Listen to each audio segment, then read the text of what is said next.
Retour dans le royaume et nous prenons la direction de la Ville-Ocre où se poursuit la 19e édition du Festival international du film de Marrakech en présence d'une pléiade de stars du 7e art national et international et d'éminentes figures et personnalités des mondes de la culture, des médias et des arts.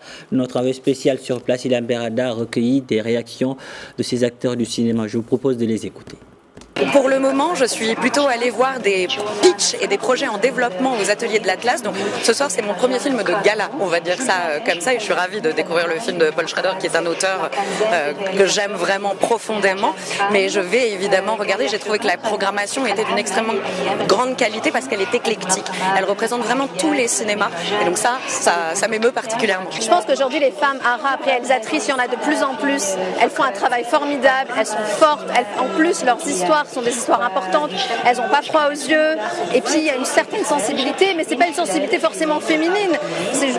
Il y a certains hommes qui ont aussi cette sensibilité-là, mais ce que je veux dire, c'est que je trouve qu'il y a un renouveau, il y a quelque chose qui s'est passé ces dernières années, où les femmes ont plus d'opportunités, et donc forcément, elles vont dans des univers très différents. Je sais que vous avez une réalisatrice, Yasmine, qui a présenté son film ici, qui a un film de genre. Les femmes font des polars, elles font pas que des films sociaux, elles font plutôt plusieurs genres de films. Je pense qu'on est vraiment sur une belle lancée.